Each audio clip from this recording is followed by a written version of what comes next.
Assalamualaikum warahmatullahi wabarakatuh. Perkenalkan, nama saya Tripo Sepune, NPM 18324. Baik, di sini saya akan menjelaskan tentang standar akuntansi keuangan berbasis IFRS lanjutan. Standar akuntansi keuangan adalah suatu kerangka dalam prosedur pembuatan laporan keuangan agar terjadi keseragaman dalam pengajian laporan keuangan. Secara garis besar, ada 4 hal pokok yang diatur dalam standar akuntansi. Yang pertama, definisi elemen laporan keuangan atau informasi hal yang berkaitan. Definisi ini digunakan dalam standar akuntansi untuk menentukan apakah transaksi tertentu harus dicatat dan dikelompokkan ke dalam aktiva, hutang, modal, dan pendapatan dan biaya. Kedua, pengukuran dan penilaian. Pedoman ini digunakan untuk menentukan nilai dari suatu elemen laporan keuangan, baik pada saat terjadinya transaksi keuangan maupun pada saat pengajian laporan keuangan atau pada tanggal neraca. Yang ketiga, pengakuan, yaitu kriteria yang digunakan untuk mengakui elemen laporan keuangan sehingga elemen tersebut dapat disajikan dalam laporan keuangan. Yang keempat, pengajian dan pengungkapan. Laporan keuangan komponen keempat ini digunakan untuk menentukan jenis informasi dan bagaimana informasi tersebut disajikan dan diungkapkan dalam laporan keuangan. Selanjutnya ada model dan format standar akuntansi keuangan berbasis IFRS. Komponen laporan keuangan lengkap terdiri dari: pertama, laporan posisi keuangan. Informasi yang disajikan dalam laporan posisi keuangan yaitu pembendaan aset lancar dan tidak lancar, liabilitas jangka pendek dan jangka panjang. Kedua, laporan laba rugi komprehensif. Laporan yang disajikan dalam laporan laba rugi komprehensif yaitu laba rugi selama periode dan pendapatan komprehensif selama periode. Terdapat 2 metode menyajikan laporan laba rugi komprehensif, yaitu yang pertama, dalam bentuk satu laporan laba rugi komprehensif. Yang kedua, dalam bentuk 2 laporan, yaitu laporan yang menunjukkan komponen laba rugi atau laporan laba rugi terpisah. Dan yang kedua, laporan yang dimulai dengan laba rugi dan menunjukkan komponen pendapatan komprehensif lain atau laporan laba rugi komprehensif. Yang ketiga, laporan perubahan ekuitas. Informasi yang disajikan dalam laporan perubahan ekuitas yaitu: yang pertama, laba bersih periode bersangkutan. Yang kedua, setiap akun yang berdasarkan PSAK terkait diakui secara langsung dalam ekuitas. Yang ketiga, pengaruh kumulatif dan dari perubahan kebijakan akuntansi dan koreksi atas kesalahan mendasar, yaitu berupa efek kumulatif atas perubahan kebijakan akuntansi, koreksi atas kesalahan mendasar, transaksi modal, saldo laba rugi pada awal dan akhir periode, yaitu dibagi dalam 2 bentuk, yaitu yang telah ditentukan penggunaannya dan yang belum ditentukan penggunaannya. Selanjutnya, rekonsiliasi antara nilai tercatat dari masing-masing jenis modal. Yang keempat, laporan arus kas.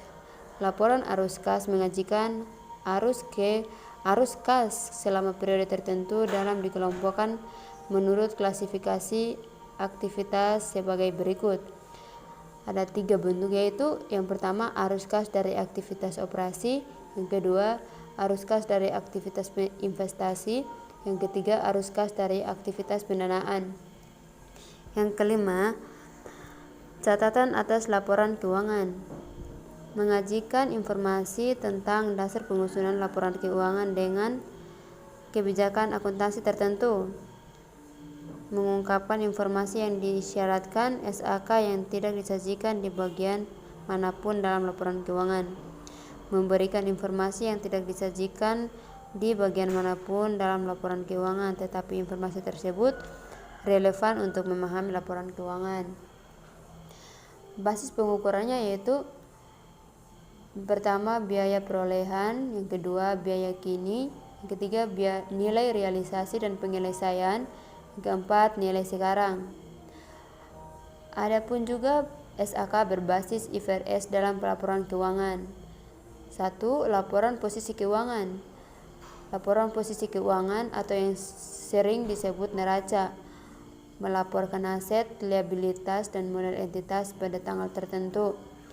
Laporan ini merupakan sumber informasi utama tentang posisi keuangan entitas karena merangkum beberapa elemen-elemen yang berhubungan langsung dengan pengukuran posisi keuangan, yaitu aset, liabilitas, dan ekuitas. Kegunaan laporan posisi keuangan secara umum adalah untuk menilai risiko-risiko entitas masa depan. Adapun tujuan penggunaan laporan posisi keuangan menggunakan laporan ini adalah sebagai berikut. Pertama, mengevaluasi struktur pendanaan. 2. Menganalisis likuiditas, menilai solvabilitas, menilai fleksibilitas keuangan. Adapun juga pos-pos lini sebagai suatu minimum yang harus disajikan dalam laporan posisi keuangan. Yang pertama, aset. Aset adalah sumber daya yang dikuasai oleh entitas sebagai akibat dari peristiwa masa lalu. Dari mana manfaat ekonomi di mana di masa depan diharapkan akan diperoleh entitas. Yang termasuk aset yaitu IAS 1, properti pabrik dan perlahan investasi. Investasi properti, aset tidak berwujud. Aset keuangan, investasi yang dicatat dengan metode ekuitas. Aset pertanian, aset pajak tangguhan, aset pajak kini, persediaan piutang dagang, piutang lain-lain, kas dan setara kas. Kedua, ekuitas. Ekuitas adalah hak residual yang aset entitas setelah dikurangi semua liabilitas. Yang termasuk ekuitas IAS 1, modal dan cadangan modal yang diterbitkan yang diatribusikan kepada pemegang ekuitas, perusahaan induk, dan pemilik minoritas. Yang ketiga, liabilitas. Liabilitas merupakan kewajiban entitas masa kini yang timbul dari peristiwa masa lalu.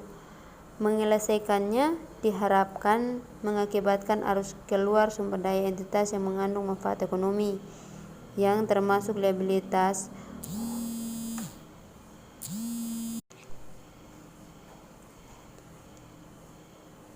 Yang ketiga, liabilitas. Liabilitas merupakan kewajiban entitas masa kini yang timbul dari peristiwa masa lalu. Penyelesaiannya diharapkan mengakibatkan arus keluar sumber daya entitas yang mengandung manfaat ekonomi, yang termasuk liabilitas, hutang pajak tangguhan, hutang pajak kini, hutang keuangan provisi, dan hutang usaha dan hutang lainnya. Yang keempat, aset dan liabilitas yang dimiliki untuk dijual. Total aset diklasifikasikan sebagai dimiliki untuk dijual termasuk dalam bentuk kelompok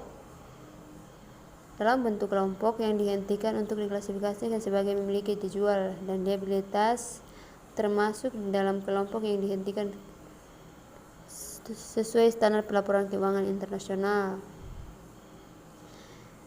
Yang berikutnya, aset lancar dan tidak lancar. Aset lancar menurut BSAK dan IFRS adalah: pertama, mengharapkan untuk merealisasikan aset atau bermaksud untuk menjual dan mengkonsumsinya dalam siklus operasi normalnya. Aset yang dimiliki dengan tujuan yang diperdagangkan. Aset yang diharapkan akan direalisasi dalam jangka waktu 12 bulan sejak periode pelaporan, berupa kas dan setara kas, kecuali dibatasi pertukaran dan penggunaan untuk menyelesaikan liabilitas sekurang-kurangnya 12 bulan setelah periode akuntansi. Aset yang tidak termasuk dalam kategori di atas termasuk aset tidak lancar, antara lain investasi jangka panjang, investasi tetap, investasi tak berwujud,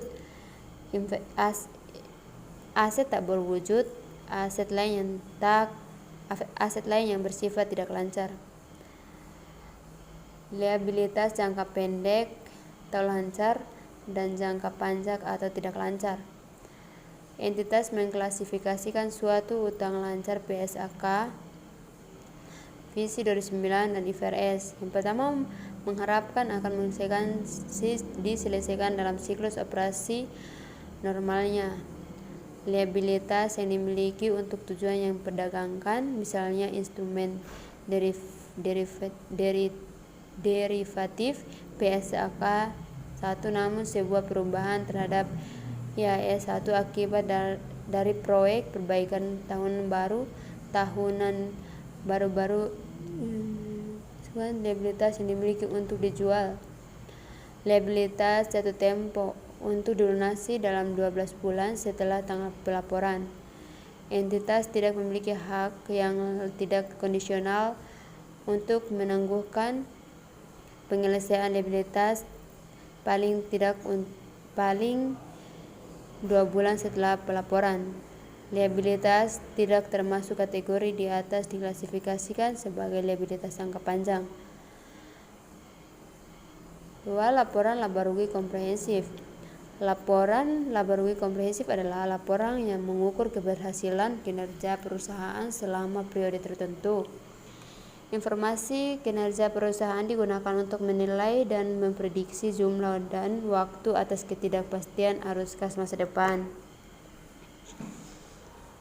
Standar menetapkan sebagai suatu yang minimum pos-pos lini berikut yang disajikan dalam suatu laporan laba rugi komprehensif, yaitu pertama, pendapatan, biaya keuangan, bagian dari laba atau rugi dari perusahaan asosiasi dan perusahaan patungan yang dicatat dengan menggunakan metode ekuitas, beban pajak, jumlah yang diharuskan untuk diungkapkan menurut standar pelaporan keuangan. Selanjutnya, laba atau rugi periode pelaporan. Setiap komponen laba rugi komprehensif lainnya diklasifikasikan berdasarkan sifatnya. Setiap bagian dari laba rugi komprehensif lainnya dari perusahaan asosiasi dan perusahaan joint venture yang dicatat dengan menggunakan metode ekuitas dan total laba rugi komprehensif. Laba atau rugi periode pelaporan sama halnya dengan total laba rugi komprehensif untuk periode yang didistribusikan kepada pemilik non-pengendali dan pemilik perusahaan induk diharuskan untuk diungkapkan secara terpisah. Adapun entitas harus mengakui semua pos pendapatan dan beban dalam suatu periode yang memperoleh laba atau rugi, kecuali standar pelaporan keuangan internasional atau IFRS yang beban yang diakui dalam laba atau rugi dengan menggunakan suatu klasifikasi atas dasar sifat atau fungsinya di dalam entitas, memberikan informasi manakah yang dapat diandalkan dan yang lebih relevan. Ketiga, laporan perubahan ekuitas. Sebuah entitas diharuskan untuk mengajukan suatu laporan perubahan ekuitas dengan memperlihatkan total laba rugi komprehensif untuk periode bersangkutan secara terpisah, mengungkapkan jumlah yang diatribusikan kepada pemilik perusahaan untuk induk dan kepada pemilik non-pengendali. Untuk setiap komponen ekuitas, dampak dari penerapan berlaku surut dan pernyataan kembali yang berlaku surut diharuskan oleh IAS 8 mengenai kebijakan akuntansi, perubahan entitas akuntansi, dan kesalahan. Untuk setiap komponen ekuitas, rekonsiliasi antara jumlah tercatat pada awal dan akhir periode.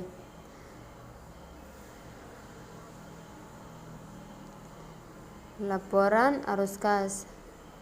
Prinsip-prinsip IAS 7 Statement of Cash Flow sesuai dengan kesepakatan pemerintah Indonesia sebagai anggota G20 IFRS atau IAS yang akan diadopsi ke dalam PSAK 2 pada tahun 2010.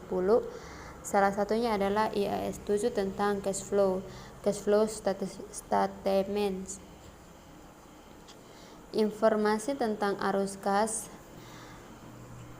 Suatu perusahaan berguna bagi pemakai laporan keuangan sebagai dasar untuk menilai kemampuan perusahaan dalam menghasilkan kas dan setara kas dan menilai kebutuhan diatur dalam PSAK 2, di mana pernyataan tersebut mencakup pengaturan mengenai komponen pengakuan, pengukuran, pengajian, dan pengungkapan laporan arus kas dalam laporan keuangan. Menurut IAS 7 Statement of Cash Flow, arus kas adalah arus masuk dan arus keluar kas atau setara kas. Kas sendiri terdiri dari kas di tangan, cash on hand, dan rekening deposito. Selanjutnya, pengajian laporan arus kas. Arus kas harus dianalisis antara operasi, investasi, dan pendanaan. Prinsip-prinsip kunci yang ditetapkan oleh IAS 7 untuk penyusunan laporan arus kas adalah sebagai berikut. Pertama, aktivitas operasi adalah aktivitas penghasil utama pendapatan entitas yang tidak investasi atau pendanaan. Arus kas operasi sehingga mencakup kas yang diterima dan pelanggan dan kas kepada pemasok dan karyawan. Kedua, aktivitas investasi adalah perolehan dan pelepasan aset jangka panjang dan investasi lainnya yang tidak dianggap sebagai setara kas. Yang ketiga, aktivitas pendanaan adalah kegiatan yang mengukur struktur modal dan pinjaman dari badan. Arus kas dan bunga dan dividen yang diterima dan dibayarkan dapat diklasifikasikan sebagai aktivitas operasi, investasi, dan pembiayaan asalkan diklasifikasikan secara konsentrasi waktu ke waktu. Kelima, catatan atas laporan keuangan. Catatan adalah suatu bagian yang sangat penting dan bagian yang integral dari laporan keuangan karena memberikan rincian mengenai pos-pos yang disajikan di dalam komponen lain dari laporan keuangan sebagai tambahan dan penyediaan informasi mengenai dasar penyusunan laporan keuangan dan kebijakan akuntansi tertentu yang digunakan dalam penyusunan laporan keuangan tersebut. Pengungkapan kebijakan akuntansi. Suatu entitas harus mengungkapkan secara ringkas kebijakan akuntan yang signifikan, dasar pengukuran atau basis yang digunakan dalam penyusunan laporan keuangan, dan kebijakan akuntansi lainnya yang digunakan adalah relevan bagi suatu pemahaman laporan keuangan. Pertimbangan bagian dari estimasi yang terkait bahwa manajemen melaksanakan diakui dalam laporan keuangan. Informasi mengenai asumsi yang terjadi masa datang dan sumber utama lainnya mengenai ketidakpastian pada akhir periode pelaporan. Pengungkapan lain-lain. Suatu entitas harus mengungkapkan dalam catatan tambah jumlah dividen yang diusulkan atau dideklarasikan sebelum laporan keuangan diotorisasi untuk diterbitkan tetapi tidak diakui sebagai suatu distribusi kepada pemilik selama periode yang bersangkutan dan terkait jumlah per lembar saham. Selanjutnya, jumlah akumulasi dividen saham preferen yang tidak diakui. Informasi yang menjadikan penggunaan laporan keuangan untuk mengevaluasi tujuan kebijakan dalam proses entitas untuk pengelolaan modal. Suatu entitas harus menggunakan hal berikut apabila tidak diungkapkan dalam informasi yang diterbitkan dengan laporan keuangan, yaitu pertama, domisili dan bentuk hukum entitas, negara asal perusahaannya, alamat kantor terdaftar atau tempat bisnis utama.